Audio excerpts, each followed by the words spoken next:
Class 12 mathematics के अपने इस वीडियो में हम बात करेंगे एक्सरसाइज 13.4 जो बेस्ड है प्रोबेबिलिटी डिस्ट्रीब्यूशन के।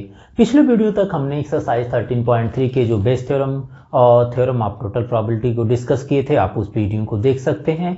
अगर वीडियो पसंद आ रही तो आप अपने फ्रेंड्स को भी बताइए और लोगों के बीच में शेयर कर सकते हैं।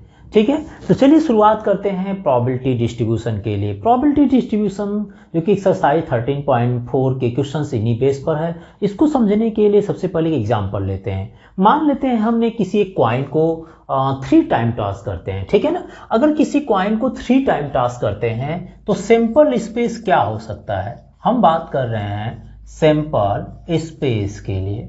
सैंपल स्पेस किस केस में, जब किसी कॉइन को when a coin toss 3 times, ठीक है ना। जब कॉइन को 3 टाइम टॉस कर रहे हैं तो आपको पता है कि कॉइन को अगर 3 टाइम टॉस करेंगे तो उसके आउटकम्स क्या क्या हो सकते हैं। आउटकम्स हो सकते हैं हेड हेड हेड या head head tail, either head tail head, next tail head head, और इसके बाद आप लिख लीजिए head tail tail, head tail tail and tail head tail. बाकी मैं यहाँ लिख देता हूँ और टेल टेल हेड और लास्ट में आपके टेल टेल टेल। 1 2 3 4 5 6 7 8। किसी क्वाइन को when coin stars 3 time then total possible outcomes जो कि हम लिस्टेड कर दिए हैं सैंपल स्पेस आपके ये बनेंगे। इसमें हमने यहाँ पर s is equal to simple space लिख दिए। अब मैं यहाँ पर सपोज करता हूँ x इज इक्वल टू, मान लेते हैं x is equal to number of heads in the given simple space. Heads in the given, जो ऊपर हमने सिंपल स्पेस लिखे उसके लिए ले लें, इन the given simple space. S हमने x इज इक्वल टू क्या किए, नंबर ऑफ हेड सपोज करते हैं जो इस सिंपल स्पेस जो गिवन है। क्या हो सकता है आप देख सकते हैं कि हेड की संख्या क्या हो सकती है। हेड हो सकता है मैक्सिमम 3 टाइम्स, हेड हो सकते हैं 2 टाइम्स हैं, हेड 1 टाइम्स हैं और हेड नहीं है। इसका मतलब x की जो वैल्यू है अगर वो नंबर ऑफ हेड्स को बताती है तो मैं ये कह सकता हूं कि x की वैल्यू हो सकती है 0 मींस कोई हेड नहीं, x की वैल्यू हो सकती है 1, x की वैल्यू हो सकती है 2, x की वैल्यू हो सकती है 3 मींस 0 1 2 3 ये बता रहे हैं नंबर ऑफ हेड्स को। मतलब 0 का मतलब हो गया कि कोई हेड नहीं हो सकता। अगर कॉइन को टॉस करें तो हो सकता है कोई हेड नहीं हो। 1 मींस हो गया कि हो सकता है कि कोई 1 हेड मिले। 2 मींस हो गया जब कॉइन को टॉस करते हैं तो हो सकता है जो आउटकम्स आए उसमें 2 हेड वाले हों, और हो सकता है कॉइन को टॉस करते समय सारे के सारे जो आउटकम्स हों वो सारे हेड हों। तो ये x की वैल्यू हो सकती है अगर हम नंबर ऑफ हेड्स के बारे में बात करते हैं। अब इस 0 1 2 3 की वैल्यू क्या हो सकती है, इसकी प्रोबेबिलिटी क्या हो सकती है। अगर हम इसको प्रोबेबिलिटी फाइंड करने की कोशिश करें तो मैं लिख सकता हूं probability of x is equal to 0 means probability of no head, यही ना है, probability of no heads, no head मैंने ले लिया, कोई हेड्स नहीं हो। इसका मतलब क्या हुआ, अगर हम कॉइन को टॉस कर रहे हैं और कोई हेड नहीं आ रहा हो, इसका मतलब जो सारे आउटकम्स होंगे वो टेल टेल टेल वाले होंगे, यही होगा। Probability of tail tail and tail हो गया। और कितने टेल टेल हैं देखिए, अगर आप सिंपल स्पेस में कॉइन को 3 टाइम टॉस करते हैं तो टोटल नंबर ऑफ जो आउटकम्स हो जाते हैं वो 8 हो जाते हैं। 8 है ना टोटल, काउंट कर लीजिए। इसमें probability of tail tail tail कितना होगा भाई, टेल टेल मीन्स 1 आया है, इसकी प्रोबेबिलिटी कितनी हो जाएगी 1/8। नाउ नेक्स्ट अगर हम बात करें probability of x is equal to 1 means probability of 1 head, probability of 1 head, एक हेड की प्रोबेबिलिटी। अब देखिए कितने आउटकम्स जिसमें 1 हेड वाले शो कर रहे हैं, कितने आउटकम्स जो 1 हेड को शो कर रहे हैं, कौन कौन से हैं, head tail head, sorry head tail tail and tail head tail और टेल टेल हेड। इसकी प्रोबेबिलिटी की अगर बात करें, इनकी प्रोबेबिलिटी की बात करें तो कितने है यार, ये नंबर्स में 3 है इसलिए इसकी प्रोबेबिलिटी 3/8 हो जाएगी। आउट ऑफ 8 में से ये 3 है, ठीक है ना।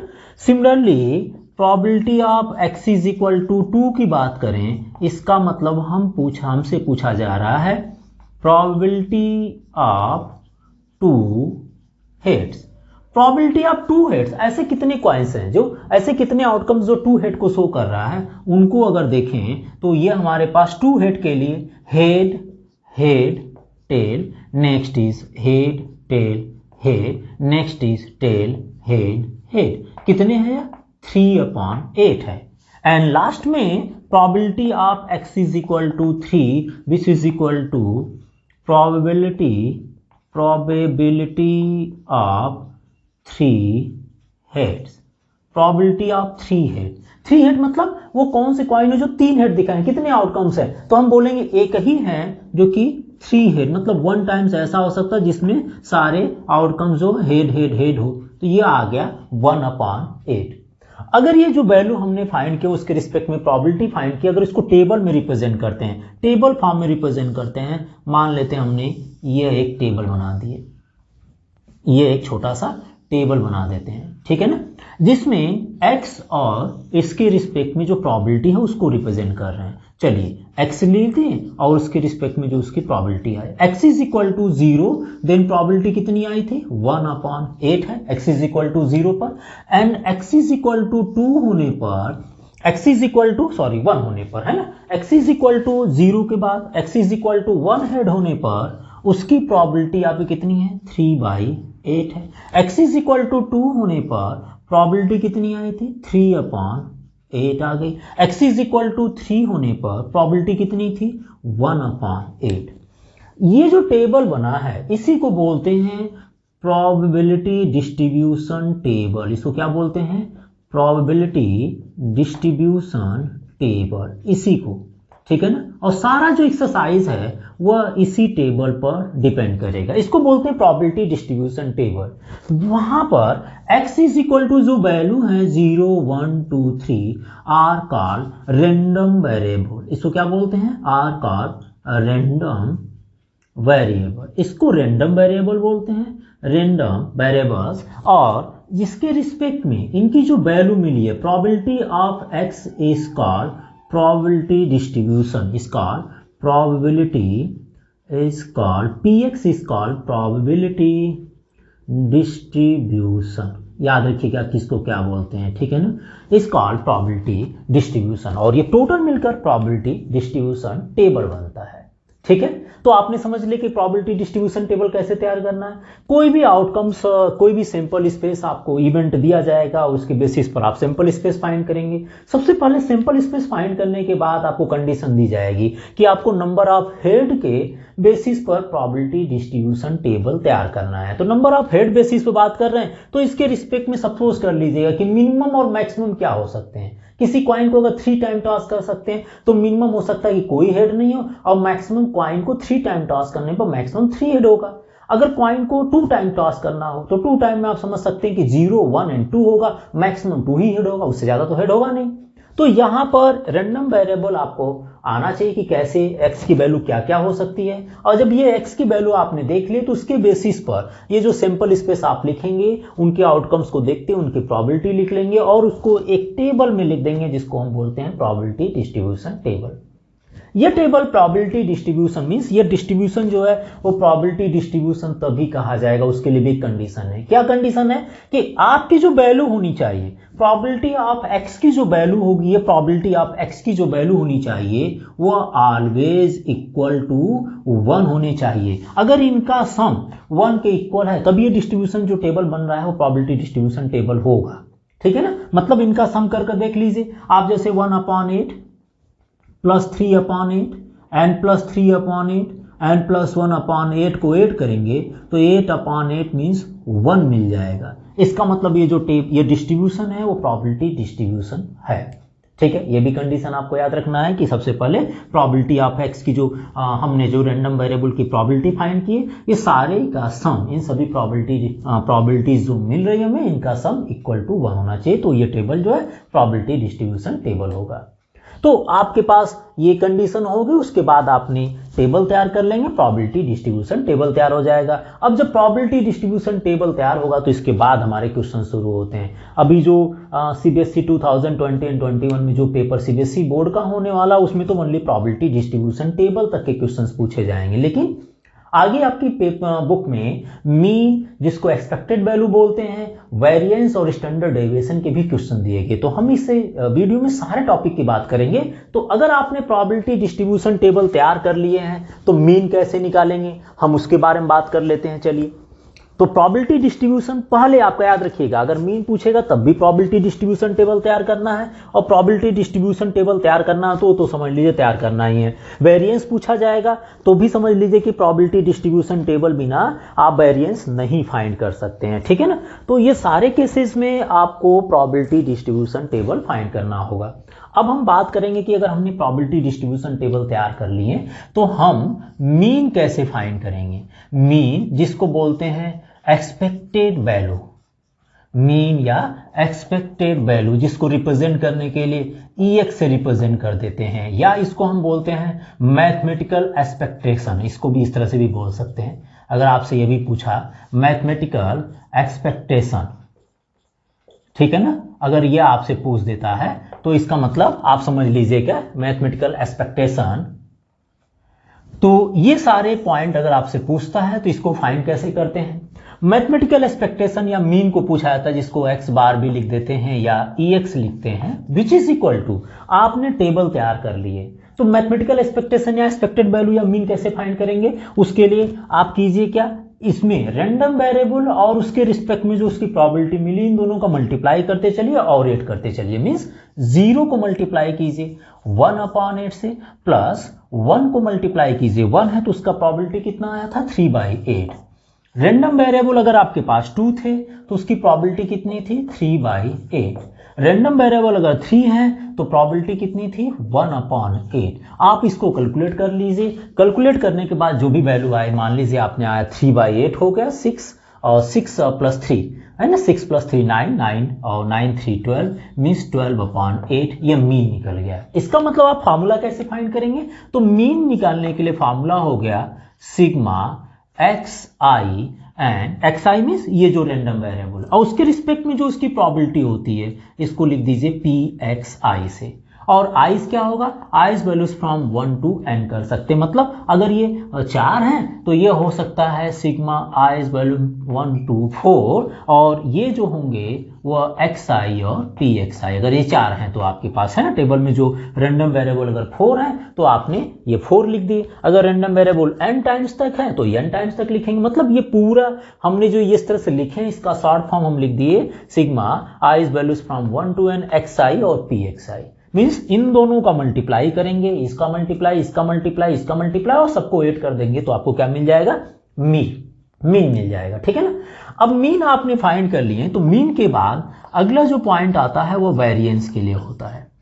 वेरिएंस कैसे फाइंड करते हैं, ठीक है ना। वेरिएंस, जिसको सिग्मा स्क्वायर इस तरह से रिप्रेजेंट करते हैं, उसके लिए मैं यहाँ पर लिख रहा हूं, ध्यान से देखिए। हमें यहाँ पर करना पड़ेगा कि हम ये नंबर्स लेंगे, मीन्स प्रोबेबिलिटी ले लेते हैं, और जो रैंडम वेरिएबल है उसका स्क्वायर, ठीक है। मैं लिख देता हूं यहाँ पर प्रोबेबिलिटी डिस्ट्रीब्यूशन में जो प्रोबेबिलिटी है और रैंडम वेरिएबल का स्क्वायर, प्लस प्रोबेबिलिटी हो गई और रैंडम वेरिएबल का square, and plus 1/8 then random variable का स्क्वायर, माइनस जितना आपने मीन फाइंड कर लिए उसके स्क्वायर से डिफरेंस कर लीजिएगा। मतलब अगर इसको हमें फॉर्मूले में लिखना हो तो हम क्या लिखेंगे, देखिए वेरिएंस इज इक्वल टू, हम अगर इसको x1 से रिप्रेजेंट करते हैं और इसको px1 से, मान लीजिए ये x1 है और इसके रिस्पेक्ट में जो प्रोबेबिलिटी मिल रही है वो px1 है, तो इस तरह से हम ये कह सकते हैं कि हमें x1 का स्क्वायर करना है और उसके रिस्पेक्ट में जो उसकी प्रोबेबिलिटी होगी उससे मल्टीप्लाई। सिमिलरली अगर ये x2 है तो मैं कहूंगा कि x2 का स्क्वायर कीजिए और उसके रिस्पेक्ट में उसकी जो प्रोबेबिलिटी है उससे मल्टीप्लाई कर ऐड करते चलिए। इसी तरह से x3, ये आप मान लीजिए x3 है तो x3 का स्क्वायर और उसके रिस्पेक्ट में उसकी probability, similarly x4 square and their probability minus mean, जितना भी आपने पहले फाइंड कर लिए हैं उसको स्क्वायर से डिफरेंस कर लीजिएगा। इसको शॉर्टकट में जैसे मैंने मीन का फॉर्मूला लिखें, अगर लिखना चाहें तो लिख सकते हैं sigma i's values from 1 to n xi square into pxi minus, mean को आपने ये लिखे थे तो माइनस लिख सकते हैं sigma i's values from 1 xi into pxi इसका होल स्क्वायर। अगर कंफ्यूजन लग रहा है कि ये हम कैसे समझ पाएंगे, नहीं लिख पाएंगे, तो आप इतना सिंपल याद रखिएगा जो मैंने आपको बताया। क्या, इसका स्क्वायर कीजिए, उससे मल्टीप्लाई कर दीजिए, plus this square into this, plus this square into this, plus this square into this, इन सबको कैलकुलेट कर लीजिए। उसमें से जितना आए, जितना कैलकुलेशन के बाद जो वैल्यू आ रही है, आप पहले वेरिएंस फाइंड करने से पहले आपको मीन तो फाइंड करना ही है। तो मीन फाइंड करने के लिए मैंने यहाँ पर टेबल बनाया और उसकी वैल्यू निकाल कर दिखा दिया। तो ये वैल्यू जो आएगी वो यहां रखकर उसका स्क्वायर माइनस कर दीजिएगा, आपको क्या मिल जाएगा, वेरिएंस मिल जाएगा। वेरिएंस निकलने के बाद एक पॉइंट और आपसे पूछ सकता है, वो पॉइंट क्या हो सकता है, वो पॉइंट हो सकता है स्टैंडर्ड डेविएशन, ठीक है ना, जिसको बोलते हैं शॉर्ट फॉर्म में एसडी बोला करते हैं, स्टैंडर्ड डेविएशन। ये भी पूछ सकता है, ये भी बुक में आपके क्वेश्चन है। तो स्टैंडर्ड डेविएशन कैसे फाइंड करेंगे भाई, स्टैंडर्ड डेविएशन जो कि आप जानते होंगे S T which is equal to sigma, that means under root variance हो जाता है, ठीक है। स्टैंडर्ड डेविएशन क्या होगा, स्टैंडर्ड डेविएशन का मतलब जितना वेरिएंस निकालेंगे उसको अंडर रूट में कर दीजिएगा, जो अंडर रूट में वेरिएंस की जो वैल्यू आएगी वही हमारा स्टैंडर्ड डेविएशन होगा। तो आप देख सकते हैं हमें स्टैंडर्ड डेविएशन भी अगर क्वेश्चन में पूछता है तो अब भी आपको प्रोबेबिलिटी डिस्ट्रीब्यूशन टेबल तैयार करना है, आपसे वेरिएंस पूछेगा तब भी प्रोबेबिलिटी डिस्ट्रीब्यूशन चाहिए, आपसे मीन पूछेगा तब भी प्रोबेबिलिटी डिस्ट्रीब्यूशन टेबल आपको चाहिए। बिना प्रोबेबिलिटी डिस्ट्रीब्यूशन टेबल के काम नहीं होगा। लेकिन सीबीएसई 2020-21 में हमें जो क्वेश्चंस मिलेंगे वो ओनली प्रोबेबिलिटी डिस्ट्रीब्यूशन के बेसिस पर होगा, प्रोबेबिलिटी डिस्ट्रीब्यूशन टेबल तक होगा, ठीक है। तो आपने यहां पर देख लिया कि मेन, वेरिएंस और स्टैंडर्ड डेविएशन कैसे फाइंड करते हैं। तो चलिए एक्सरसाइज 13.4 स्टार्ट करते हैं, बेस्ड ऑन इन्हीं सारे फार्मूले पर होगा, ठीक है। आप इस फार्मूले को नोट कर लीजिए, हम चलते हैं एक्सरसाइज 13.4 को लेकर। फिर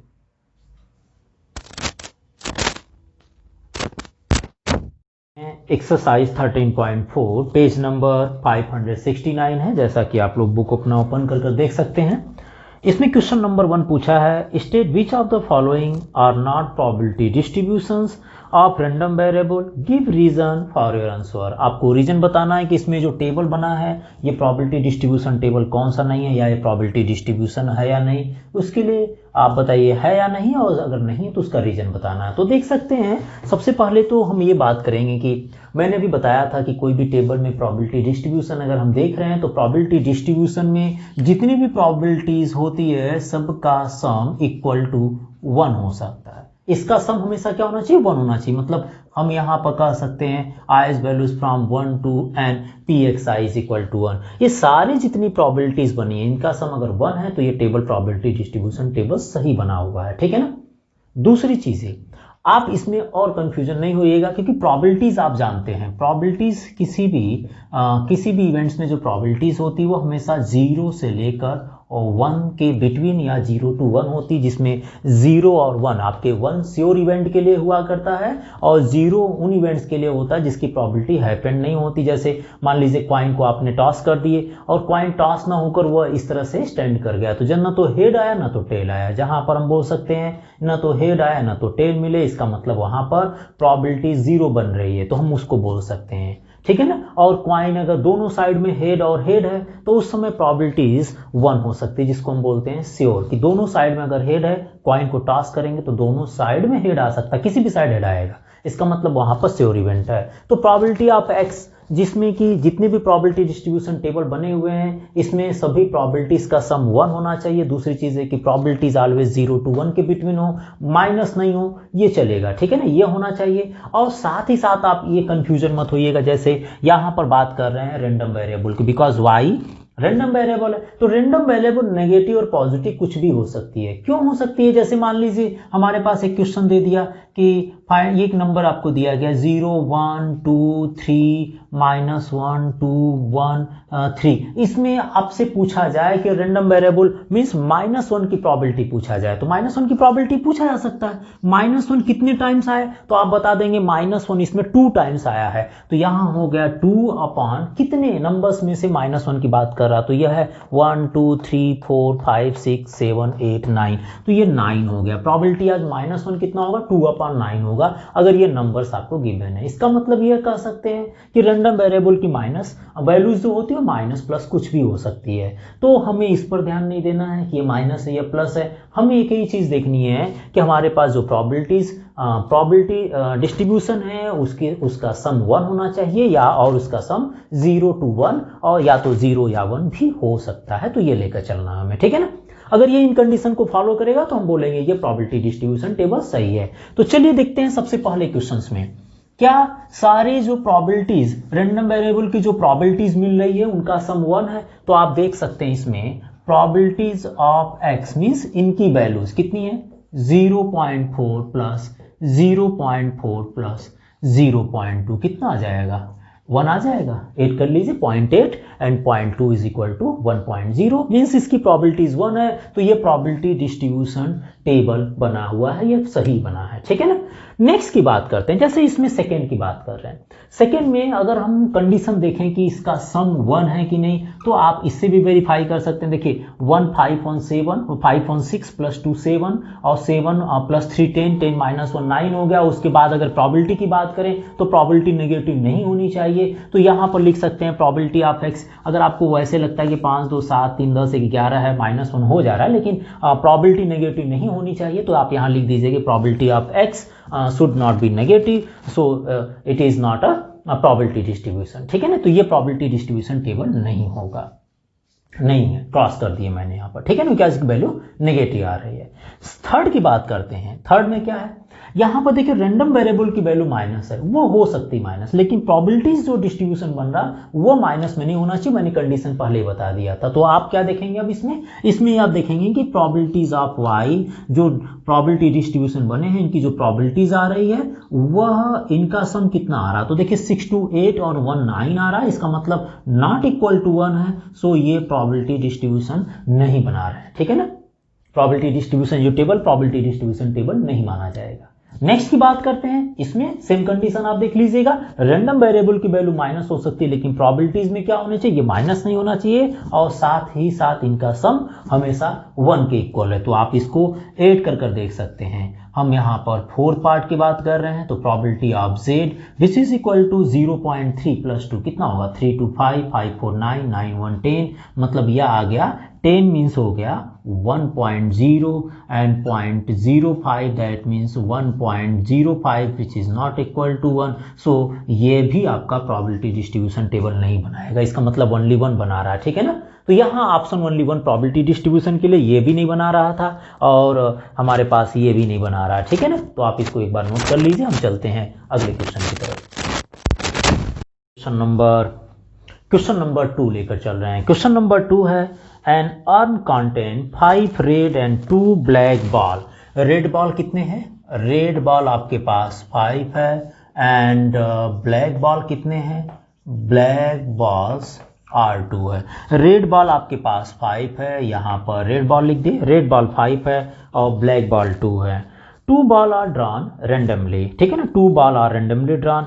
x represent the number, x is equal to number of black balls. इससे हम x से रिप्रेजेंट कर रहे हैं, जो ड्रा कर रहे हैं, अगर वो नंबर ऑफ ब्लैक बॉल है तो x से रिप्रेजेंट करना है।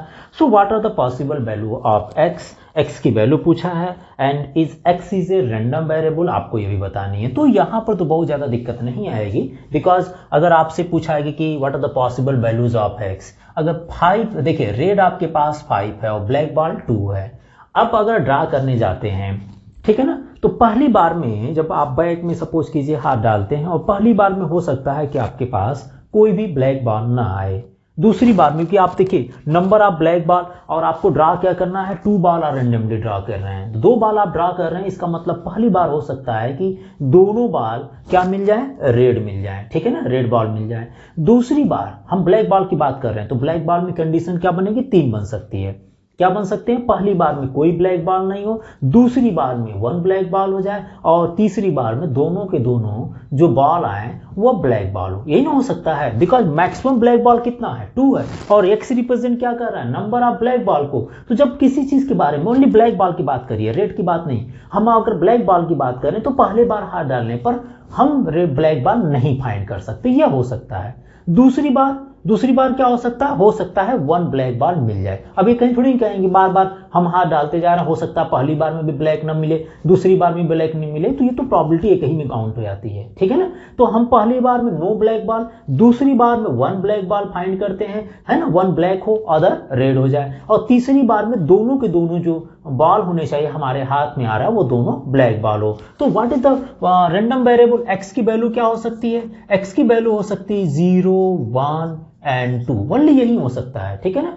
और आपसे पूछा है what are the possible value of X, तो पॉसिबल वैल्यू आप डायरेक्टली लिख दीजिएगा, possible value of X is 0, 1 and 2, ठीक है ना, when we draw 2 black ball and is X is a random variable, और ये रैंडमली काम कर रहे हैं, so S is a random variable, yes it is a random variable, बस आप यहीं लिख दीजिएगा।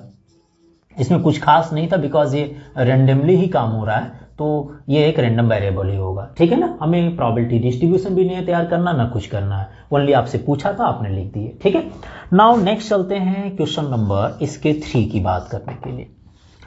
3 में कह रहा है x represent the difference between, x is equal to कह रहा है डिफरेंस, डिफरेंस किसके between, number of, difference between number of head and number of tail है। चलिए हम लिखते हैं डिफरेंस कह रहा है, ठीक है, चलिए difference between x is equal to difference between number of heads and number of tails, okay. When a coin is tossed 6 times, एक कॉइन को अगर आप 6 टाइम टॉस करते हैं, what are possible value of x की possible value बतानी, what are possible value of x, x क्या है, x is the difference between number of head और number of tail, दोनों के बीच का डिफरेंस कह रहा है। किसी कॉइन को अगर 2 टाइम्स का टॉस करते हैं तो उसमें क्या होता है, हेड अगर 2 टाइम्स है तो टेल 1 होगा, हेड अगर 1 टाइम्स है तो टेल 2 होगा, या मैक्सिमम 2 हेड हो सकते हैं, मैक्सिमम 2 टेल हो सकते हैं, ये तो होता है ना किसी कॉइन को अगर 2 टाइम टॉस करते हैं। तो कॉइन को अगर 3 टाइम टॉस करते हैं तो मैक्सिमम 3 हेड होता है और मैक्सिमम 3 टेल भी होता है। मिनिमम तो जितना हेड होना शुरू करेगा उतना ही टेल इंक्रीज करेगा, जितना हेड कम होगा उतना टेल इंक्रीज करेगा। इसी तरह से अगर कॉइन को 6 टाइम टॉस करते हैं, 6 टाइम टॉस करने जा रहे हैं, तो आप क्या समझ सकते हैं, अगर हम हेड को पहले लेकर चलें कि अगर मान लीजिए कॉइन को n इज इक्वल टू मैंने 6 टाइम टॉस कर दिया, 6 टाइम टॉस्ट किया जा रहा है कॉइन को, तो x इज इक्वल टू क्या होगा भाई, x इज इक्वल टू किसकी बात करेंगे, प्रोबेबिलिटी आप हमें मान लीजिए प्रोबेबिलिटी में x की वैल्यू फाइंड करनी है ना, तो x क्या हो सकता है, x हो सकता है कि 6 हेड हो और 0 टेल हो, ये नहीं हो सकता भाई। जब कॉइन को 6 बार टॉस करेंगे तो हो सकता है कि पहली बार में जो आउटकम्स आ रहे हो सारे के सारे हेड आए हों, तो टेल क्या आएगा वहां पर 0 आएगा। तो इनका डिफरेंस क्या होगा, डिफरेंस हो सकता है 6 minus 0 is equal to 6।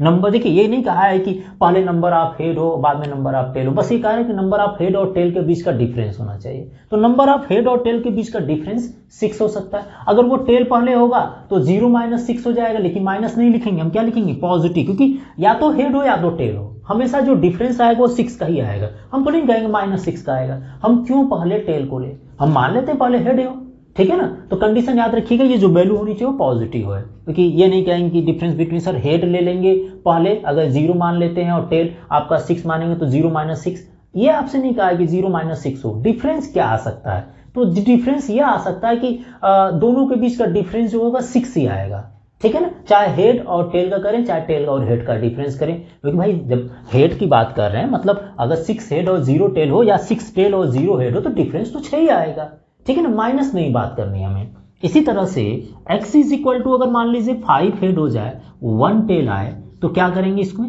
5 head हो जाए 1 टेल हो जाए, इसका मतलब डिफरेंस 4 आ सकता है। या आपके पास x क्या हो सकता है, x हो सकता है 4 हेड हो जाए और 2 टेल हो जाए, इसका मतलब डिफरेंस जो आएगा वो 2 हो सकता है। या आप ये भी कह सकते हैं कि हेड आपके 3 हो जाए टेल आपका 3 हो जाए, ऐसे केसेस में डिफरेंस आपका 0 हो सकता है। या आप अपोजिट भी चल दीजिए, अपोजिट में क्या चलेंगे, अपोजिट में ये कह सकते हैं कि हो सकता है कि हेड आपका 2 हो जाए और टेल 4 रहे, तब क्या डिफरेंस आएगा, तब भी तो आपका कितना आएगा 2 ही आएगा, डिफरेंस आपका 2 ही आएगा, 2 के बीच का अंतर रहेगा, माइनस 2 का नहीं माना जाएगा, ठीक है ना।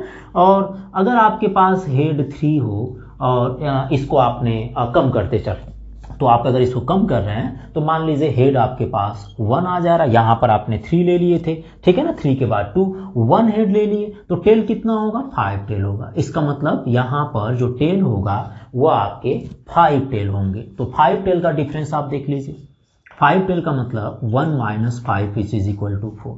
या आप ये कह सकते हैं हेड हो ही नहीं और ओनली 6 टेल आया हो, तब भी डिफरेंस कितना आएगा, 6 आएगा। तो what are the possible value of x की पॉसिबल वैल्यू क्या हो सकती है, देख लीजिए। आप जब डिफरेंस करेंगे तो डिफरेंस क्या आ सकता है दोनों के बीच में, दोनों के बीच में डिफरेंस आ सकता है या तो 6 4 2 0, आइदर 0 2 4 6, बातें ही आएगी 6 4 2, मतलब पॉसिबल वैल्यू जो यही आएगी 6 4 2 0, है ना। यहाँ पे इसको लिख दीजिएगा 6 4 2 0 0 2 6 4, मतलब यही 2 4 6, यही डिफरेंस आ सकता है इनके बीच में। हम इसमें नेगेटिव पॉजिटिव की बात नहीं कर रहे हैं, हम बात कर रहे हैं कि अगर हेड आपके पास 3 हो और उसमें टेल भी 3 हो तो उनके बीच का डिफरेंस 0 आ सकता है। अगर हेड 2 हो टेल 4 हो तो दोनों का बीच का डिफरेंस 2 का अंतर 2 टेल ज़्यादा होगा उस समय। तो ऐसे केसेस का हमें डिफरेंस पूछा था। ये आपसे पूछा है क्वेश्चन नंबर 3 में, x is equal to only x की वैल्यू पूछा। ये रैंडम वेरिएबल है, ये आप चीज़ें देख रहे हैं, ठीक है ना। अब चलते हैं क्वेश्चन नंबर इसके 4 को लेकर। चलिए मैं यहाँ पर रब कर दे रहा हूँ, आपने इसको नोट कर लेंगे। अगर समझ में आ रहा है तो ये अपने फ्रेंड्स को ज़रूर बताइएगा वीडियोस के बारे में, क्योंकि मैं देख रहा हूँ आप सभी मैक्सिमम बच्चे इसमें वीडियो को ज़रूर देख रहे हैं, लेकिन सब्सक्राइब बहुत कम कर रहे हैं। तो सब्सक्राइब थोड़ा कीजिए, क्योंकि अच्छा लगता है, मुझे भी पता चलता है कि शायद मैं पढ़ा रहा हूँ तो आपको पसंद आ रहा है। और ये भी नहीं पता चल पाता है कि कितने बच्चे जो है इसको पसंद कर रहे हैं, किसने पसंद नहीं कर रहे हैं, क्योंकि जो पसंद करता है वो सब्सक्राइब जरूर करता है। हम चल रहे हैं आप क्वेश्चन नंबर 4 को लेकर। आप देख रहे हैं exercise 13.4 based on probability distribution, ठीक है।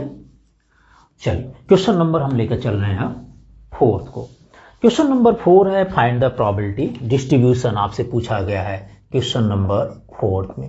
प्रोबेबिलिटी डिस्ट्रीब्यूशन पूछा गया। सबसे पहला केस लेते हैं, number of heads in 2 tosses of a coin. हम लोग शायद 3 का देख लिए हैं पहले ही। Number of heads in 2 tosses of coin, ठीक है। 2 टॉसेज ऑफ ए कॉइन में नंबर ऑफ हेड्स का हमें प्रोबेबिलिटी डिस्ट्रीब्यूशन तैयार करना है। तो सबसे पहले कॉइन को 2 टाइम टॉस करते हैं तो जो सिंपल स्पेस मिलेगा वो क्या हो सकते हैं भाई। कॉइन को 2 टाइम टॉस करेंगे तो मिलेगा आपको head head, either head tell, या तो आपको मिलेगा टेल हेड, या तो आपको मिलेगा टेल टेल। जब कॉइन को आपने कितनी बार टॉस कर दिया, 2 टाइम टॉस कर दिए। तो अब x इज इक्वल टू क्या हो सकता है, रैंडम वेरिएबल क्या होगा। आपको नंबर ऑफ हेड्स के बारे में बात करनी है। तो नंबर ऑफ हेड्स क्या हो सकता है, अगर इनिशियल 0 से शुरू करें तो पहली बार में हो सकता है टॉस करने पर कोई हेड न मिले, या हो सकता है कि दूसरी बार टॉस करने पर 1 हेड मिल जाए, और तीसरी बार टॉस कर रहे हैं तो सारे जो आउटकम्स है वो हेड हेड आ जाए। मतलब दोनों कॉइन जो आपको कॉइन दोनों साइड में आपका हेड हेड शो करें, मतलब दोनों कॉइन आपके हेड हेड शो करें। तो इसका मतलब इनिशियल हो सकता है कि अगर कॉइन को 2 बार टॉस कर रहे हैं तो पहली बार में हो सकता है टेल टेल मिल जाए, दूसरी बार में आपको 1 हेड मिले। 1 हेड में कौन आ सकता है, या तो हेड टेल आएगा या तो टेल हेड आएगा, और तीसरी बार में हो सकता है दोनों के दोनों हेड आ जाए। तो इसके हम प्रोबेबिलिटी डिस्ट्रीब्यूशन डिफाइन करेंगे। तो हम यहाँ पर लिखेंगे सबसे पहले probability of x is equal to 0 की प्रोबेबिलिटी देखेंगे क्या होगा। इसका मतलब no head appear, probability of no head appear, आप ये लिख दीजिए, ठीक है ना। शॉर्टकट में वो भी लिख सकते थे, हम यहाँ लिख देते हैं प्रोबेबिलिटी नो हेड, है ना, probability of getting no head, आप ये भी लिख दीजिए गेटिंग नो हेड। कोई हेड ना मिले, कोई हेड ना मिले इसका मतलब क्या मिले आपको, तब उस समय मिल सकता है टेल टेल। टेल टेल की प्रोबेबिलिटी कितनी हो जाए भाई, टेल टेल कितना है, 1 है। इसका मतलब 1 टेल टेल की प्रोबेबिलिटी 1/4, बिकॉज ये टोटल आउटकम्स 4 है, ठीक है ना। नेक्स्ट चलते हैं probability of x is equal to 1 के लिए, means probability of getting 1 head, है ना, गेटिंग 1 या अपीयर 1 हेड्स। 1 हेड का मतलब कौन कौन सा हो सकता है, 1 हेड का मतलब वो हो सकता है हेड टेल या टेल हेड। ये कितने हैं, ये आपके 2 हैं आउट ऑफ कितने 4 में से, तो इसको लिख दीजिए 2/4 विच इज इक्वल टू 1/2। इसको आप ऐसे भी लिख सकते थे क्या, प्रोबेबिलिटी ऑफ हेड टेल और plus probability of tail head. तो प्रोबेबिलिटी ऑफ हेड टेल कितना होगा 1 है, कितने में से 4 में से, तो 1/4। और प्रोबेबिलिटी ऑफ टेल हेड कितना है 1 है, कितने में से 4 में से, तो ये हो गया 1/4, इसको 2/4 फिर लिख दीजिए। तो आप ऐसे भी डिस्ट्रीब्यूट कर लिख सकते हैं, इसका मतलब ही ये होता है, ठीक है ना। या टोटल में से आप काउंट करेंगे तो टोटल में से काउंट कर लीजिएगा। नाउ नेक्स्ट की बात करते हैं, probability of x is equal to 2 means getting 2 head, getting probability of getting 2 या अपीयर्स 2 हेड। जब दोनों हेड आए इसका मतलब कौन सा आउटकम आएगा, आपके पास आएगा हेड हेड। हेड हेड कितने हैं 1 है, यह आपका हो गया 1/4। अगर आपसे बोला गया कि प्रोबेबिलिटी डिस्ट्रीब्यूशन टेबल बनाना है, प्रोबेबिलिटी डिस्ट्रीब्यूशन तैयार करनी है, तो देखिए हमने यहाँ पर एक टेबल बना देते हैं जिसको प्रोबेबिलिटी डिस्ट्रीब्यूशन टेबल बोलते हैं। क्योंकि टेबल आपको तो तैयार करना, अभी नहीं तैयार करेंगे तो बाद में बिना प्रोबेबिलिटी डिस्ट्रीब्यूशन टेबल के आप आगे कुछ भी नहीं करेंगे, है ना, बिकॉज मीन वेरिएंस सब कुछ फाइंड करना है। तो x is equal to 0 then इसके रिस्पेक्ट में उसकी प्रोबेबिलिटी 1/4 थी। When x is equal to 1 हो गया था तो प्रोबेबिलिटी कितनी आई थी 1/2 आ गए थे। When x is equal to 2 random variable था तो प्रोबेबिलिटी कितनी थी 1/4 थी। ये आपका प्रोबेबिलिटी डिस्ट्रीब्यूशन टेबल और ये प्रोबेबिलिटी डिस्ट्रीब्यूशन है। ये आपके क्वेश्चन नंबर 4 के फर्स्ट पार्ट थे। हम अब बात करेंगे इसी तरह से, मैंने देखिए आपको क्वेश्चन नंबर 4 के सेकेंड की बात करूं तो number of tails in simultaneous tosses आप 3 कॉइन्स है। तो टेल्स के बारे में हमने एकदम स्टार्टिंग में नंबर ऑफ हेड लिए थे 3 कॉइन को टॉस करते समय, उसी तरह से आपको टेल्स को लेना है। तो मैं दूसरा वाला क्वेश्चन इसका छोड़ रहा हूँ, बहुत सिंपल है, कॉइन को 3 टाइम टॉस कर लीजिएगा। और नंबर ऑफ टेल्स में क्या होगा, जो दूसरा पार्ट होगा मैं दूसरे पार्ट में हिंट दे देता हूं, x की जो वैल्यू होगी वो 0 1 2 3 होगा। और यहां पर जब 0 की बात करेंगे तो मतलब कोई टेल नहीं हो, ये नहीं पूछा है कि नंबर ऑफ टेल्स पूछा है, तो 0 का मतलब कोई टेल नहीं है, तो उस समय उसकी प्रोबेबिलिटी ले लीजिएगा, सारे के सारे हेड हो 1/8 आ जाएगा। यहाँ पर आप x इज इक्वल टू 0 जब सेकेंड पार्ट में करेंगे तो उसकी प्रोबेबिलिटी 1/8। उसी तरह से probability x is equal to 1 का मतलब 1 टेल वाला ले लीजिएगा, उसी तरह से 2 टेल वाले और 3 टेल का मिल जाएगा आपको प्रोबेबिलिटी। मैं बात करूंगा क्वेश्चन नंबर 4 का थर्ड पार्ट, क्योंकि ये यहाँ पर 4 टॉसेज आप कॉइन की बात कर रहे हैं तो थोड़ा सा दिक्कत आएगी आपको, तो मैं बता देता हूँ 4th का थर्ड पार्ट, आप एक बार इसको देख लीजिए, मैं इसको रब कर दूं अब, ठीक है। चलिए चलते हैं हम यहाँ पर क्वेश्चन नंबर 4 के थर्ड पार्ट को देखने के लिए। इजी है, याद रखिएगा, थोड़ा सा आपको प्रैक्टिस करनी पड़ेगी प्रोबेबिलिटी डिस्ट्रीब्यूशन के। इस बार जो सीबीएसई एग्जामिनेशन में बेस थ्योरम से क्वेश्चंस हैं, ज़्यादातर चांसेस है पूछे जाएं, और इस एक्सरसाइज में 1 और 2 मार्क्स में पूछा जा सकता है, वो टेबल दे सकता है और पूछा जा सकता है कि ये आप बताइए कि ये जो टेबल बना है वो प्रोबेबिलिटी डिस्ट्रीब्यूशन टेबल है या नहीं, ठीक है। आप इस बेसिस पे इसकी तैयारी कर सकते हैं। बाकी इसमें बहुत ज़्यादा क्वेश्चंस नहीं पूछे जा सकते हैं, बिकॉज मीन एंड वेरिएंस जो जब थे तो उस समय आपके क्वेश्चंस जो है इसमें 4 मार्क्स के बनते हैं, और नहीं थे अब इसमें डिलीट कर दिया गया है, तो अब इस एक्सरसाइज से 4 मार्क के क्वेश्चन बनना मुश्किल है, ठीक है। तो चलिए चलते हैं हम यहाँ पर 4th के थर्ड पार्ट को लेकर। थर्ड पार्ट में आपसे क्या पूछा है, नंबर ऑफ हेड, यहाँ पर आपसे पूछा है number of heads in 4 tosses of a coin. सबसे पहले तो बात यही है कि किसी कॉइन को 4 टॉस कराएंगे तो जो उसके सैंपल स्पेस है वो कैसे लिखेंगे, तो हमें सबसे तो पहले सैंपल स्पेस ही लिखना है ना। चलिए लिखते हैं, देखिए हम ले लेते हैं पहली बार में सारे के सारे हेड हो जाए, दूसरी बार में एक हेड नहीं हो मतलब वो टेल हो जाए। अब इस टेल को 3 प्लेसेस पर रखते हैं, यह आ जाएगा head head tail head, next आ जाएंगे head tail head head, next आ जाएंगे टेल हेड हेड हेड।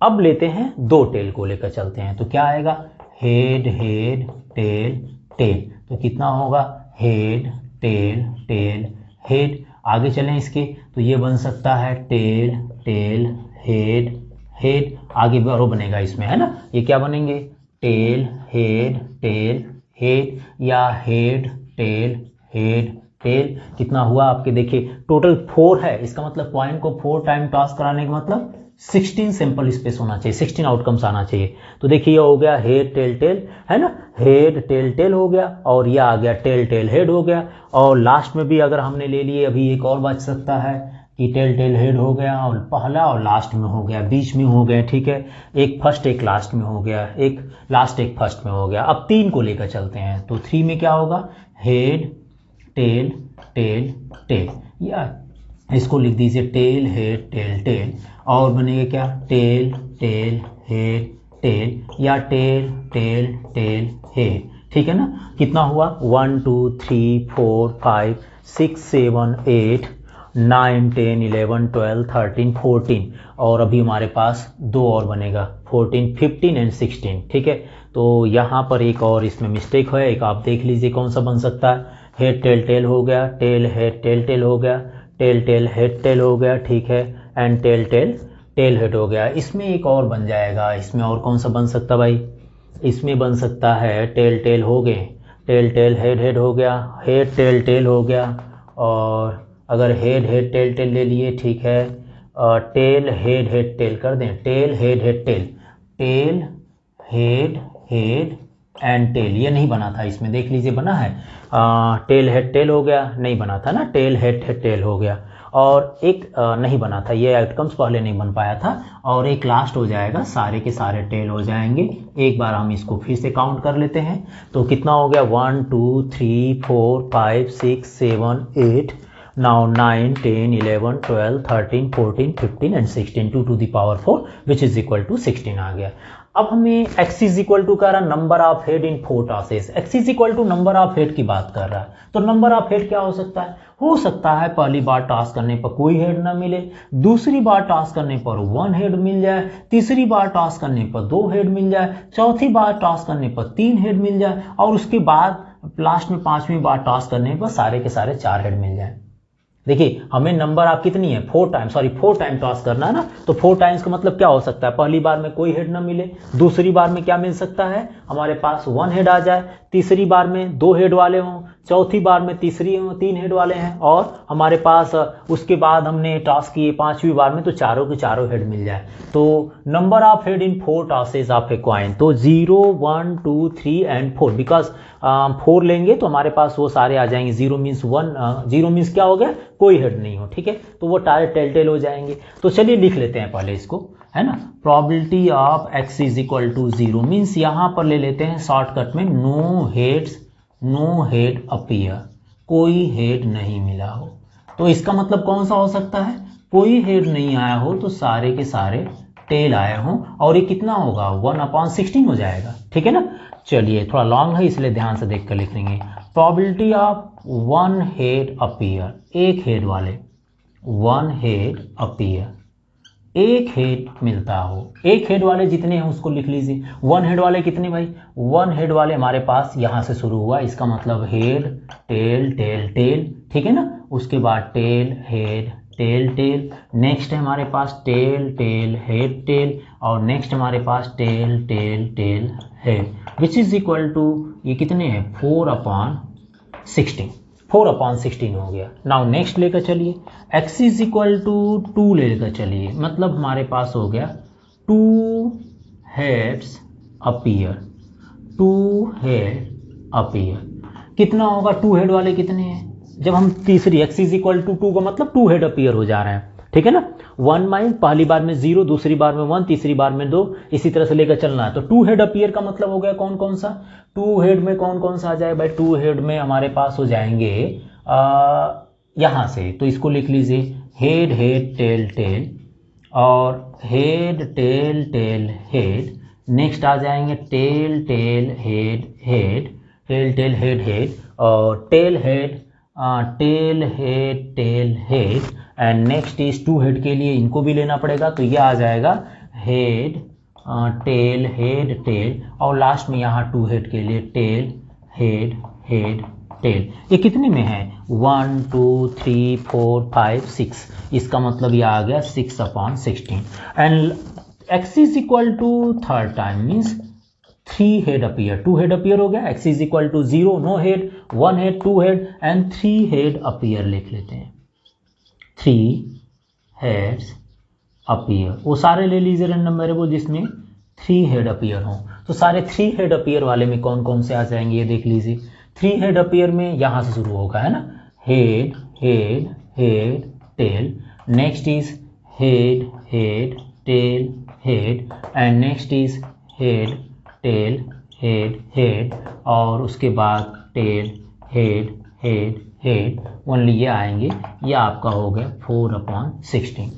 उसके बाद आपके क्या बन सकते हैं, और क्या हो सकता है, उसके बाद आपके चारों के चारों हेड आ जाएं, तो यह आ जाएगा प्रोबेबिलिटी ऑल हेड अपीयर, या 4 हेड अपीयर लिख सकते हैं यहाँ, ऑल हेड्स अपीयर, मतलब सारे सारे हेड्स मिल जाएं। ठीक है, तो वह कौन सा होगा, वह आ जाएगा प्रोबेबिलिटी हमारे पास हेड हेड हेड हेड, इसकी प्रोबेबिलिटी 1/16। अब हमें ये प्रोबेबिलिटी डिस्ट्रीब्यूशन टेबल तैयार करना, तो यहाँ पर मैं छोटा सा टेबल बना देता हूँ, रिस्पेक्टिवली आप जान ही रहे हैं कैसे बन रहा है, ठीक है ना। तो प्रोबेबिलिटी डिस्ट्रीब्यूशन टेबल के लिए आप यहाँ लिख लीजिए और इसका सम का देख लीजिए कि आपका आंसर करेक्ट हो रहा है या नहीं। जैसे 0 केसेस में कितनी बनी थी प्रोबेबिलिटी, 0 केसेस में कितना आया था 1/16। Probability of x is equal to 1 random variable था, उसकी प्रोबेबिलिटी कितनी आ गई थी 4/16, and x is equal to 2 के केसेस में कितनी आई थी probability 6/16। x is equal to 3 के केसेस में रैंडम वेरिएबल जब 3 था तो प्रोबेबिलिटी कितनी बनी थी 4/16। x is equal to 4 times जब टॉस करते हैं तो उस समय हमारे पास प्रोबेबिलिटी 1/16। अब हमें ये देखना है कि क्या हमारा ये आंसर सही है या नहीं, जो प्रोबेबिलिटी डिस्ट्रीब्यूशन टेबल फाइंड कर रहे हैं वो करेक्ट है या नहीं। तो इसके लिए हम इसको सम कर लेते हैं। कितना होगा देखिए, 4 + 1 5, 5 + 6 11, 11 + 4 11 + 4 15, 15 + 1 16, सो 16/16 आ जाएगा। इसका मतलब हमारा टेबल सही है, तो हमारा क्वेश्चन कंप्लीट है, कहीं दिक्कत नहीं इस क्वेश्चन में। ओके, तो ये आपके क्वेश्चन नंबर 4 का थर्ड पार्ट था। अब हम इसके बाद बात करते हैं क्वेश्चन नंबर 5 को लेकर। चलिए देखते हैं क्वेश्चन नंबर 5। एक बार आप जरा इसको पहले नोट कर लीजिए। क्वेश्चन नंबर 5 की बात करते हैं। इसमें क्वेश्चन नंबर 5 में पूछा है find the probability distribution of number of success in 2 tosses of a die. एक डाई को 2 टॉसेज ऑफ ए डाई, एक डाई को 2 टाइम टॉस कर रहे हैं। इसका मतलब सबसे पहले सैंपल स्पेस हमें लिखना होगा जब डाइस को 2 टाइम टॉस कर रहे हैं। और साथ ही साथ आपसे जो क्वेश्चन पूछा है इसमें नंबर फर्स्ट पूछा है number greater than 4, and second part पूछा है 6 अपीयर ऑन एटलीस्ट 1 डाई। तो इसके बेसिस पर प्रोबेबिलिटी डिस्ट्रीब्यूशन बनाएंगे। सबसे पहले तो हम डाइस को 2 टाइम टॉस कर लें। जो डाई है उसको 2 टाइम टॉस करेंगे तो सैंपल स्पेस 36 बनेगा, ये आपको पता है। हमें वो सारे सैंपल स्पेस पहले लिखना पड़ेगा, उन आउटकम्स को लिखेंगे तभी क्वेश्चन हो पाएगा। तो चलिए लिखते हैं। सबसे पहले s इज इक्वल टू हमारे पास कौन कौन से होंगे, तो आपको पता है कि 1 1 हो सकते हैं, या 1 2 होंगे, 1 3 होंगे, 1 4 होंगे, है ना। इसी तरह से आप सारे आउटकम्स को सबसे पहले लिख लीजिए ताकि क्वेश्चंस को समझाने में आसानी हो। नेक्स्ट 2 1 हो सकते हैं, 2 2 हो सकते हैं, 2 1 एंड 2 2, 2 3, 2 4, 2 5, 2 6, 1 1 1 2 1 3 1 4 1 5, ये 6 हो गया। नेक्स्ट 3 1 3 2, ये सारे लिखेंगे तो क्वेश्चंस और ज़्यादा समझ में आएगा, इसीलिए मैं इसको पूरा लिख दे रहा हूँ। 3 4 3 5 एंड 3 6। अगला हो सकता है 4 1 4 2 4 3 4 4 4 5 एंड 4 6।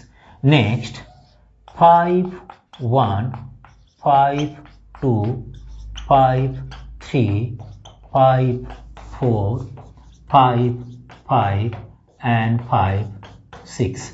ये लास्ट आपके बन सकते हैं 6 1 6 2 6 3 6 4 6 5 एंड 6 6। ये सारे आउटकम्स बन गए। अब हमारा जो क्वेश्चंस होगा उसको लेकर चलते हैं। सबसे पहला जो क्वेश्चंस आपसे पूछा है वो पूछा है number greater than 4, number greater than 4। हमें 4 से ग्रेटर देन नंबर देखना है। अगर आपने डाइस को टॉस किए, जरूरी थोड़ी ना है कि जो नंबर आ जाए वो पहली बार में आपके 4 से बड़े आ जाए। पहली बार में हो सकता है कोई भी दोनों डाइस पर 4 से ग्रेटर देन नंबर न मिले, पहली कंडीशन ये हो सकती है कि no dice show greater than 4 number. पहली कंडीशन ये हो सकती है कि कोई भी डाइस पर 4 से बड़ी नंबर नहीं मिल रही है। दूसरी कंडीशन क्या हो सकती है? दूसरी हो सकती है किसी एक डाई पर 4 से ग्रेटर देन नंबर मिल रहा हो, किसी एक डाई पर 4 से ग्रेटर देन नंबर मिल रहा हो। और तीसरी बार में कंडीशन हो सकता है, तीसरी कंडीशन क्या हो सकती है कि दोनों डाइस पर 4 से बड़ी नंबर हो सकता है। ये 3 केसेस बनेगा। रैंडम वेरिएबल बनेगा 0, 1 एंड 2। 0, 1, 2 का मतलब क्या हुआ? 0 का मतलब कोई भी डाइस पर 4 से ग्रेटर देन नंबर नहीं हुआ। 1 का मतलब हो गया किसी एक डाई पर 4 से ग्रेटर देन नंबर होगा, और दूसरा मतलब हो गया x is equal to 2 means दोनों डाइस पर ग्रेटर देन 4 नंबर होगा। ये 3 केसेस बनेगा। तो सबसे पहला लेकर चलते हैं, x की जो वैल्यू बनेगी वो 0, 1 एंड 2। हमें सबसे पहला केस लेकर चलना है, probabilities of x is equal to 0 means no die so greater than 4। No dice so greater than 4। अगर दोनों डाइस पर ग्रेटर देन 4 नहीं होगा तो वो कौन कौन से आउटकम हो सकते हैं? तब कौन सा होगा जब 4 नहीं होगा, दोनों डाइस पर 4 से बड़ा ना हो। मतलब समझ रहे हैं? इसका मतलब वो 4 हो लेकिन 4 से बड़ा नहीं हो। इसका मतलब हमारे पास हो जाएंगे 1, 1, 1, 2, 1, 3, 1, 4। 1, 4 भी लेंगे क्योंकि यहां बोला है ग्रेटर देन 4 होना चाहिए। तो हम क्या कर रहे हैं कि किसी डाइस पर 4 से ग्रेटर देन नहीं है। वो कौन कौन सा होगा? वो एलिमेंट लिख लीजिए, 1, 1, 1, 2, 1, 3, 1, 4। 1, 5 नहीं लेंगे बिकॉज 4 से ग्रेटर देन हो जा रहा है। नेक्स्ट ले लीजिए इसी तरह से 2, 1, 2, 2, 2, 3 एंड 2, 4। अगला क्या बन सकता है? 3, 1, 3, 2, 3, 3 एंड 3, 4। नेक्स्ट क्या बन सकता है? 4, 1, 4, 2, 4, 3 एंड 4, 4। ये नहीं लेंगे, देखिए 4, 5 नहीं ले सकते बिकॉज एक नंबर इसका ग्रेटर देन 4 हो जा रहा है। 5 नहीं लेंगे, 6 नहीं लेंगे। तो ये हमारे पास इतने आउटकम्स होंगे। इसकी प्रोबेबिलिटी कितनी आ जाएगी? 1, 2, 3, 4, 4 लाइन है, सो ये आ जाएगा 16/36 होगा ना, 16/36। अब हम लेकर चलते हैं x is equal to 1। x is equal to 1 का मतलब 1 die so greater than 4। 1 die so greater than 4। एक डाई पर, कम से कम एक डाई पर आपको क्या मिल रहा है? ग्रेटर देन 4 मिल रहे हैं। वो सारे कौन कौन से हो सकते हैं आउटकम जिस पर 4 से ग्रेटर देन मिल रहे हैं? वो लिख लीजिए। देखिए 1, 5 होगा जिस पर एक नंबर ग्रेटर देन 4 हो, वो सारे ले लीजिए। 1, 5, 1, 6। नेक्स्ट क्या हो सकता है? 2, 5 एंड 2, 6। नेक्स्ट क्या हो सकता है? 3, 5 एंड 3, 6। 3, 5 एंड 3, 6। अगला क्या हो सकता है? 4, 5 एंड 4, 6। नेक्स्ट और क्या होगा? ये सारे होंगे। कौन कौन से होंगे? 5, 1, नेक्स्ट 5, 2, नेक्स्ट 5, 3, नेक्स्ट 5, 4, नेक्स्ट 5, 4 के बाद 5, 5 नहीं लेंगे बिकॉज दोनों नंबर ग्रेटर देन 4 हो जा रहा है। हम इसको ले सकते हैं, क्या होगा? 6, 1, नेक्स्ट 6, 2, नेक्स्ट 6, 3, नेक्स्ट 6, 4। 6, 4 तक ले सकते हैं, 6, 4 के बाद नहीं होगा। तो यहां 6, 4 तक के आउटकम्स आप लिख लीजिए। कितने हुए? 1, 2, 3, 4, 5, 6, 7, 8, 9, 10, 11, 12, 13, 14, 15, 16। ये टोटल हो गए 16/36 x इज इक्वल टू 1 के लिए। लास्ट में बचता है, अब 2 के लिए देखते हैं। यहां पर मैं लिख देता हूं x इज इक्वल टू 2 के लिए। x इज इक्वल टू 2 का मतलब हो गया both die greater than 4 number. ये ना होगा बोथ डाई, हम यहां लिख देते हैं both die so greater than 4 number, है ना। So both die so greater than 4। दोनों डाइस पर 4 से ग्रेटर देन नंबर मिले, वो सारे आउटकम्स लिख लीजिए जिसमें दोनों नंबर आपके 4 से ग्रेटर देन है। कौन कौन से हो सकते हैं भाई? दोनों नंबर अगर 4 से ग्रेटर देन है तो वो कौन कौन सा होगा? वो देखिए हो सकता है 5, 5। क्या हो सकते हैं? 5, 5। नेक्स्ट हो सकता है 5, 6। नेक्स्ट हो सकता है 6, 5, है ना, 6, 5। और नेक्स्ट हो सकता है 6, 6। कितना आएगा? या 4/36। 4/36 हो गया।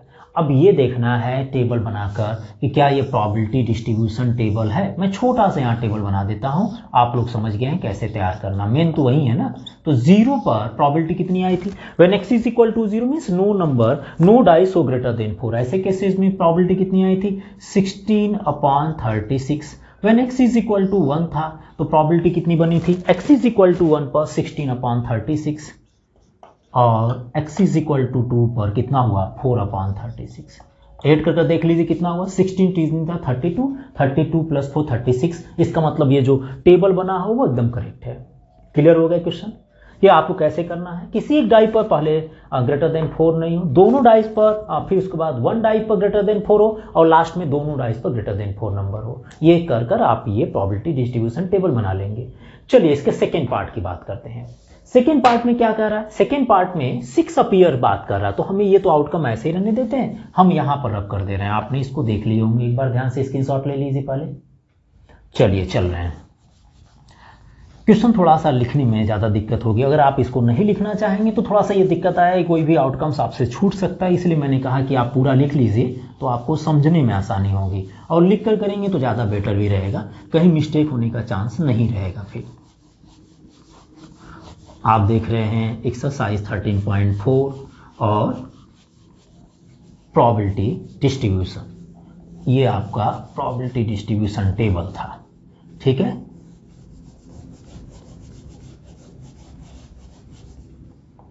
चलिए हम चलते हैं अब इसकी सेकेंड पार्ट को लेकर, ठीक है। सेकेंड पार्ट में पूछा है आपसे, यहां पर मैं सेकेंड पार्ट लिखता हूं। सेकेंड पार्ट में आपसे क्या पूछा है, 6 appears on at least one die, on at least one die। 6 appear, कम से कम एक डाई पर 6 आए। इसका मतलब क्या हो सकता है, इसका मतलब ये हो सकता है कि पहली बार में किसी भी डाई पर 6 ना आया हो और दूसरी बार में किसी एक डाई पर 6 आया हो। एटलीस्ट 1 का मतलब हो गया कि कम से कम एक ज़्यादा दोनों हो जाए, ठीक है ना। तो हम पहले लेंगे कि एक बार ले लीजिए कि किसी भी डाई पर 6 ना आया हो, दूसरी बार कम से कम एक डाई पर आया हो। कम से कम एक डाई जब लेंगे तो दोनों डाई को भी इंक्लूड कर लेंगे, बिकॉज एटलीस्ट का मतलब होता है मिनिमम से मैक्सिमम। तो हम यहाँ पर 2 केसेज लेकर चलेंगे। x इज इक्वल टू 0 का मतलब नो डाई सो 6 है ना, नो डाई सो 6, यहाँ लिख दीजिए नो डाई सो 6, या नो डाई अपीयर है, 6 नहीं अपीयर हो रहा है, नो डाई सो 6 है। तो कोई भी डाई अगर सो 6 नहीं कर रहा है वो तो डायरेक्टली आप लिख सकते हैं। कौन कौन सा होगा भाई, देखिए 1 से लेकर 1 5, 2 1 से लेकर 2 5, 3 1 से लेकर 3 5, 4 1 से लेकर 4 5, 5 1 से लेकर 5 5। इतना जो आपके आउटकम्स होंगे ये सारे इसमें इंक्लूड हो जाएंगे। 1 1 से लेकर 1 5, ठीक है ना, 2 1 से लेकर 2 5 तक, और 3 1 से लेकर 3 5 तक है, और इसी तरह से 4 1 से लेकर 4 5 तक, और 5 1 से लेकर 5 5 तक। ये कितने हो जाएंगे आप इसको देख सकते हैं, ये कुल मिलाकर हो गया 5 10 15 और 20 25 हो जाएंगे, ये 25/36 हो जाएगा। और x इज इक्वल टू 1 अगर लेते हैं तो यहां पर हो जाएगा, क्या लिखेंगे, 6 appear on at least 1 die, 6 appears on at least 1 die, no die so 6 हो और 6 एक डाई, कम से कम एक डाई, एटलीस्ट 1 डाई। जहां पर हम बात करेंगे 6 किसी एक डाई पर आया हो, इसका मतलब कम से कम एक की बात कर रहे हैं। एटलीस्ट का मतलब हो गया 1 डाई पर जो 6 आया उसको भी ले लेंगे, और जो 2 डाई पर 6 आया होगा, दोनों डाई पर अगर 6 है वह भी इंक्लूड हो जाएगा। तो इसमें वो सारे आ जाएंगे, कौन कौन से आ जाएंगे भाई, इसमें आ जाएंगे 1 6 आ जाएंगे, इसमें आ जाएंगे 2 6 आ जाएंगे, इसमें आ जाएंगे 3 6, इसमें आ जाएंगे 4 6, इसमें आ जाएंगे 5 6, इसमें आ जाएंगे 6 1 से लेकर 6 6 तक सारे के सारे आ जाएंगे। कितने होंगे ये आ गए, ऐसे में 6 कर लीजिए, 1 2 3 4 5 6 7 8 9 10 11, तो ये टोटल आ जाएंगे 11/36। दोनों को ऐड कर लीजिएगा, देखिए 36/36 आ जाएगा। इसको टेबल में दिखा दीजिए, ठीक है ना, टेबल में आप ऐसे बना लीजिएगा और इसको आप शो कर सकते हैं, तो कर लेंगे आप। चलिए मैंने यहाँ लिख दिया x and probability of x हो गया। अगर 0 था, किसी भी डाई पर 6 नहीं आया, तो ऐसे में केसेस 25/36 आ सकता था उसकी प्रोबेबिलिटी। किसी एक डाई पर 6 आया हो या दोनों डाई पर 6 आया हो, ऐसे केसेस में 11/36, एटलीस्ट वन डाई, कम से कम एक डाई 6 हो करे। जहां एटलीस्ट की बात होती है वहां मिनिमम से मैक्सिमम की बात करेंगे। तो मिनिमम एक डाई पर हो, मैक्सिमम दोनों डाई पर 6 हो, वो भी इसी में इंक्लूड हो जाएगा, इसलिए 11/36 हो गया। ठीक है ना। तो ये आपके क्वेश्चन नंबर 5 होंगे, और क्वेश्चन नंबर 5 के बाद अगली वीडियो में हम बात करेंगे क्वेश्चन नंबर 6 का। तब तक आप इसको नोट कर लीजिएगा।